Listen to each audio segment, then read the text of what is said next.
Yun, Peace, magandang umaga. Day 1 ulit si Paring Clip. So, syempre, busy rin kasi yan eh. Kaya talagang parang break-in muna talaga yung ginagawa niyan. So, hindi ko pa talaga inaasahan na magtutuloy-tuloy siya. Pero at least, lamang siya sa iba na nasa bahay lang. Yung alam mo yun, walang ginagawa. At least siya, nakakapagsimula na kahit sabihin natin bungi-bungi yung pag-gym niya. May nasisimulan na siya, alam niya na yung experience. Hindi ko naman siya pinipilit na mag-gym pero lagi ko sinasabi sa kanya na hindi to basta libangan lang o dahil wala kang magawa gusto mo malibang. Ano to, lifetime commitment kasi hindi naman to para sa akin, para sa kanya yan. So hindi to trip-trip lang. Kasi kung gusto mo maging healthy living talaga. Ang pagiging healthy living syempre lifetime commitment yan.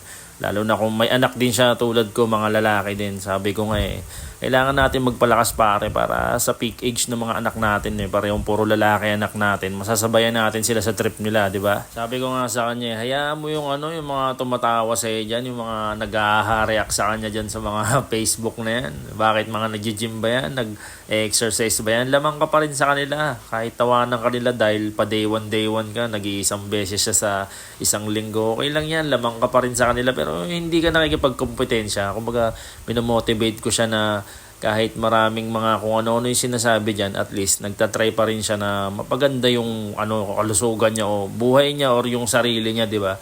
At least kahit pabungi-bungi yung pag-gym niya, may nasisimulan na siya. At alam ko balang araw itutuloy-tuloy niya rin to. Tsaka malayo inuwi na ito ni Paring Clip, taga Gentry to Itong ginigyman namin sa Langkaan to, Valle Verde dito sa amin. So doon pa lang hahanga ka na sa kanya kasi nag-e-effort siya, di ba? Tsaka hindi po ako expert So kung ano lang yung mga natutunan ko sa coach ko nung nagpa 1 month coaching ako tinuturo ko lang din sa kanya at patuloy pa rin akong nagsasaliksik sa mga napapanood ko through YouTube at kung ano-ano pang mga video tinuturo natin yan. Yun! Yan. Rapis, kain no. Kain na. Tapos sili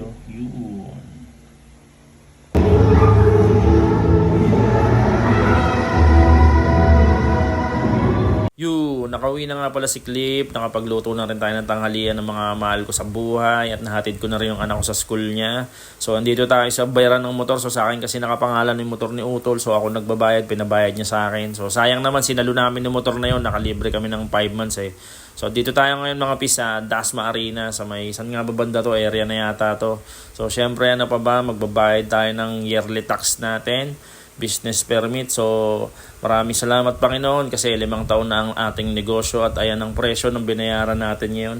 Parang nakakaulol lang na bigla lang ako napaisip through over the years Ang may mga mayroon pa mga benefits na nakukuha lalo yung mga ayuda, mga panahon dati yung mga tambay. Ba't kaya yung mga may small business hindi nabibigyan ng sapat na di ba? Sapat na kalinga.